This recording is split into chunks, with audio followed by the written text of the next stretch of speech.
जियो तो लकड़ी मरो तो लकड़ी देख तमाशा लकड़ी का, ये पुराने जमाने की बहुत फेमस कहावत है। आज के डेट में अगर इसको चेंज कर दें लकड़ी को धन से, तो बताइए कि जियो तो धन मरो तो धन, बिना धन के तो कुछ भी नहीं है दोस्त दुनिया में। आपको इसकी जरूरत नहीं है क्या? दिल पे मत लो भाई, मैं तो सिर्फ पूछ रहा हूँ। वास्तव में ये एक ऐसा चीज है जिसपे हर एज के व्यक्ति परेशान हैं, जिसको पाने के लिए वहां तक तो फिर भी बात समझ में आती है, लेकिन वो एक वक्त आता है जब हमें कई दफा लगता है कि हमने बहुत मेहनत की और वो नहीं अर्जन कर पाया जो अर्जन करना चाहता था। वास्तव में इसके एडवांस स्वरूप को अगर देखेंगे तो कई दफा ऐसे मित्र भी हैं जिन्होंने बहुत अच्छा पैसा कमाया, फिर भी इमोशन में आकर के जबरदस्त चपत खा ली। अपने ही दोस्तों ने, अपने ही भाइयों ने, अपने बहन मित्र बंधुओं ने कहीं का नहीं छोड़ा। कहने का मतलब है मित्र कि ये कर्क राशि वालों की बहुत ही कॉमन फेनोमिना है। आपकी इमोशंस, आपका प्यार,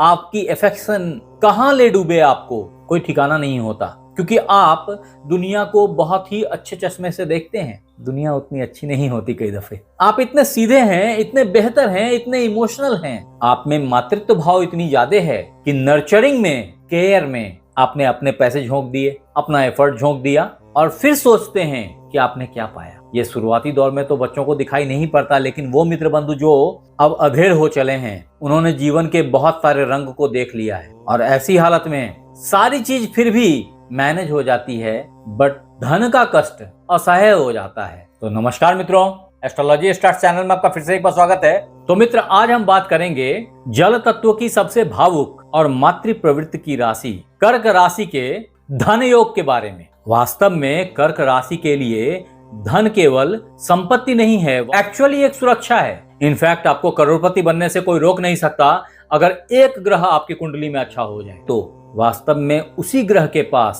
आपके धन संपत्ति की कुंजी पड़ी है। तो आइए जानते हैं कि आपके बचत और विकास की चाबी कौन से ग्रह के हाथों पड़ी है, और अगर सिर्फ ये ग्रह अच्छा हो जाए तो आपको करोड़पति बनने से कोई रोक नहीं सकता कर्क राशि वालों, क्योंकि सारा चीज इमोशन पे प्ले होता है। और वास्तव में कहते हैं ना, जो ऊर्जा दिल से कनेक्ट हो जाती है वो सफलता को प्राप्त कर लेती है। ऐसे में जो आवाज आपके दिल से निकल रही है वो अवश्य सक्सेस को प्राप्त करेगी, बशर्ते आप समझ जाएं कि इसको गवर्न कौन कर रहा है। हाँ, बट इसको डिटेल में समझने से पहले अगर आपने हमारे चैनल को लाइक, सब्सक्राइब, फॉलो नहीं किया है दोस्तों, कर लीजिए। और जब आप लौट के आएंगे थैंक्स देने के लिए, चैनलों की इस भीड़ में मुझे ढूंढ नहीं पाओगे। हाँ, अगर इन्हीं बातों को और विस्तार से समझना हो तो हमारी वेबसाइट astrologystars.com को जरूर एक बार चेक करें। यहाँ हमने इन्हीं चीजों को बहुत विस्तार से लिखा है। सिर्फ राशिफल नहीं, बल्कि धन, व्यापार, नौकरी, विवाह, इन सारे चीजों के अराउंड बहुत सारी चीजें लिखी हैं। नॉट ओनली दिस, इनफैक्ट इसके अलावा टोने टोटके भी लिखे हैं, जिसको करके आप इन सारी चीजों की प्राप्ति कर सकते हैं। अब मित्र, आप जैसे ढेर सारे मित्रों ने कमेंट में पूछा है मेरे से कि सबसे ज्यादा धन कौन सा ग्रह देता है, या सबसे ज्यादा पैसा कौन सा ग्रह देता है, अन्यथा यूं कह लें कि पैसा देने वाला ग्रह कौन सा है। तो वास्तव में इन चीजों को समझने से पहले आपको ये समझना पड़ेगा कि आपकी कुंडली में, यानी कि कर्क राशि वालों के या कर्क लग्न वालों के, मैं फिर बोलता हूं कि अगर यहाँ पूरी कुंडली में इस जगह पे 4 लिखा है तो आपका कर्क लग्न है, अन्यथा 4 कहीं भी लिखा है और चंद्रमा वहां विराजमान है तो आपकी कर्क राशि है।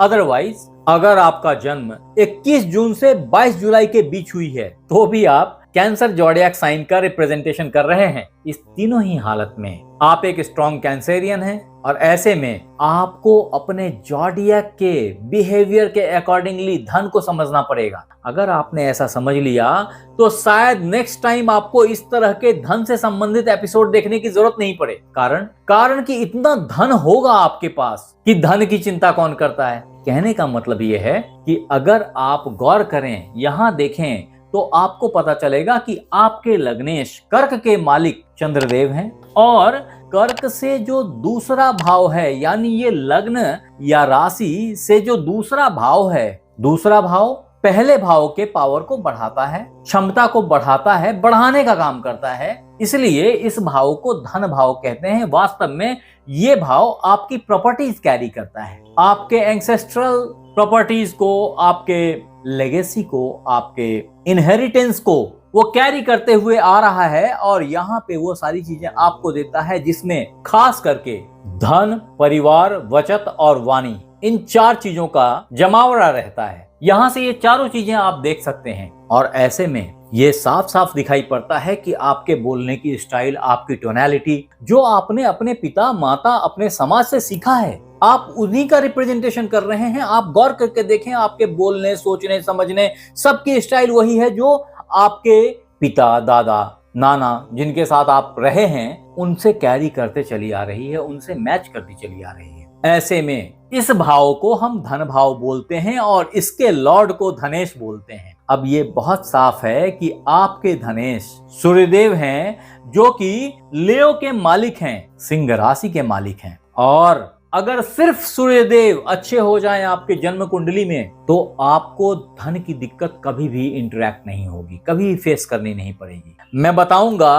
कि ये कब अच्छे हैं और मैं ये भी बताऊंगा कि अगर अच्छे नहीं हैं तो इनको कैसे अच्छा किया जा सकता है। तो आखिरी तक ध्यान से देखें, बिना स्किप किए हुए आप समझ जाएंगे कि आपकी जिंदगी परिवर्तित हो रही है। अब मित्र, आपने ये तो समझ लिया कि कर्क राशि की कुंडली में धनेश का क्या अर्थ है, या यूं कह लें कि कर्क राशि की कुंडली में धनेश क्या होता है या धनेश कौन होते हैं। तो फंडामेंटली ये तो क्लियर हो गई आपको। अब यहाँ ये समझना जरूरी है आपके लिए कि वास्तव में जो कर्क राशि है, जो आप हैं कर्क वाले, वो आप ड्रिवन किससे हैं। ये तो पहले ही बता दिया मैंने कि चंद्रदेव आपके लॉर्ड हैं, लेकिन फंडामेंटल चीजें समझिए, जैसे कि चंद्रमा अपनी कला के हिसाब से घटते बढ़ते रहते हैं। ऐसे में आपकी सोच और आपकी भावनाएं भी तरंग में चलती रहती हैं, कभी ऊपर कभी नीचे, कभी ऊपर कभी नीचे, इस तरह के सीक्वेंस चलते हैं। परिणाम ये होता है कि आप स्वभाव से भावुक, संवेदनशील, कल्पनाशील और गृह प्रेमी हो जाते हैं। धन के मामले में आप जोखिम लेने से डरते हैं और हमेशा सुरक्षित निवेश की तलाश में रहते हैं, हमेशा सुरक्षित निवेश करते हैं। वास्तव में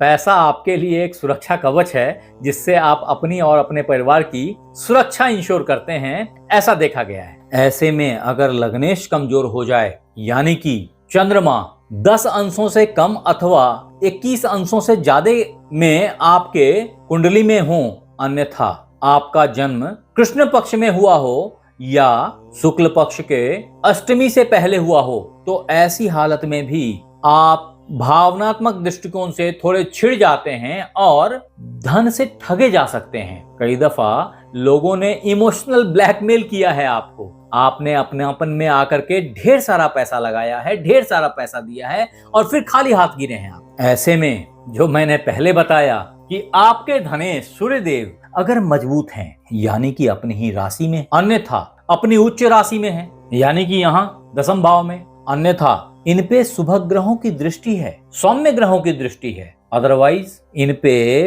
पंचमेश अथवा नवमेश की दृष्टि है, यानी कि मंगल और गुरु की दृष्टि है, या इन दोनों में से किसी की है, अथवा ये इन दोनों में से किसी के साथ कहीं बैठे हैं जो कि अच्छा शुभ भाव है। ऐसी हालत में आप धन के प्रचंड भंडार पे बैठे मिलेंगे। अगर अभी वो वक्त नहीं आया है तो परेशान होने की जरूरत नहीं है, वो आ जाएगा। हाँ, मुझे नहीं पता कि आपकी कुंडली में वास्तविकता में ये ग्रह कहाँ बैठे हैं, तो ऐसे में इस वीडियो को इसी जगह रोकिए एक बार और अपनी जन्म कुंडली निकाल के चेक करें कि आपके पूरे जन्म कुंडली में कर्क राशि वालों ये सूर्यदेव कहाँ विराजमान हैं, किसके साथ बैठे हैं, और यहाँ कमेंट बॉक्स में लिखिए। अगर मेरे पास वक्त रहा तो शायद मैं कुछ जवाब दे पाऊं। आगे बढ़ते हैं।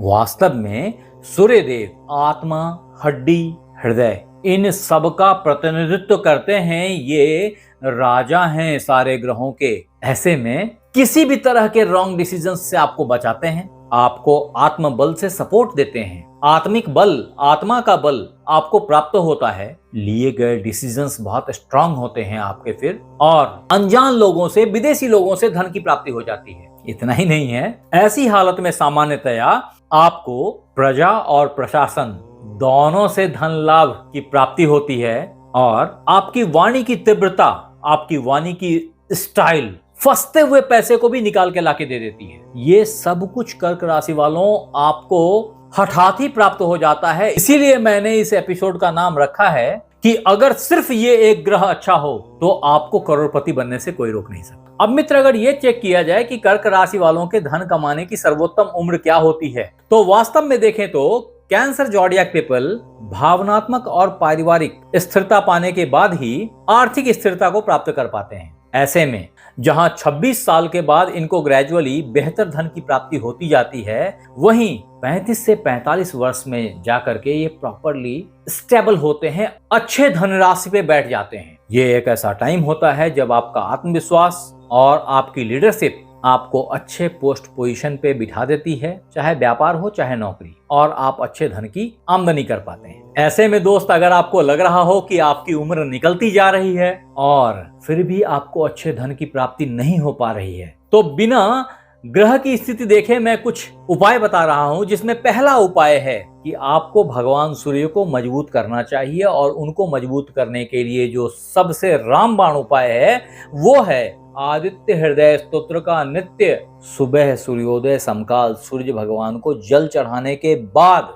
जाप करना, पाठ करना। अगर आप ऐसा करते हैं तो धन संबंधी बहुत सारी समस्याएं अपने आप कट जाएंगी। आपके लिए जो दूसरा उपाय है हनुमान चालीसा का पाठ करना, अगर ऐसा करेंगे तब भी आप धन से मालामाल हो जाएंगे। अदरवाइज आपके लिए जो बहुत ही इंपॉर्टेंट मंत्र है वो है ओम नमः शिवाय। इस मंत्र से आपको भगवान शिव को दुग्धाभिषेक करना चाहिए किसी भी सोमवार से शुरुआत करके। ऐसा करने से भी आपकी धन संबंधी समस्याएं दूर हो जाएंगी, स्वास्थ्य संबंधी समस्याएं दूर हो जाएंगी, बहुत सारे प्रॉब्लम से बाहर निकल जाएंगे। अदरवाइज आप घर के मंदिर में अथवा कार्यस्थल पे सूर्य यंत्र की स्थापना कर सकते हैं, श्री यंत्र की स्थापना कर सकते हैं। इससे भी आपको अच्छे धन की प्राप्ति होने लग जाएगी। तत्पश्चात आपके लिए जो धनदायक तिथियां हैं, डेट्स हैं, वो हैं 1, 10, 19 और 28। इन दिनों में भी आपको धन के लाभ प्राप्त होंगे। अन्यथा अगर आपने धन रिकवरी करनी थी, धन मांगना था, तो उसके लिए भी ये दिन अति शुभ है।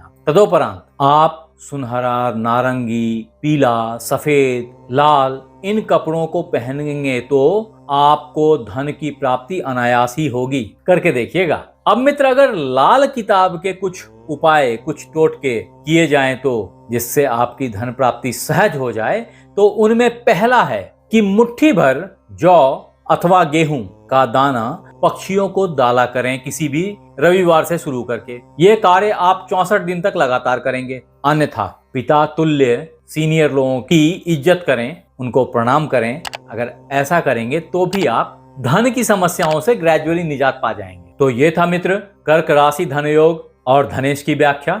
अगर ये एपिसोड आपको अच्छा लगा तो आप ऐसे किसी दोस्त को शेयर करिए जो इसकी तलाश में है। आप हमारे साथ बने रहे, इसके लिए बहुत बहुत धन्यवाद। आपसे फिर मिलते हैं अगले एपिसोड में। तब तक अपना ख्याल रखें। धन्यवाद।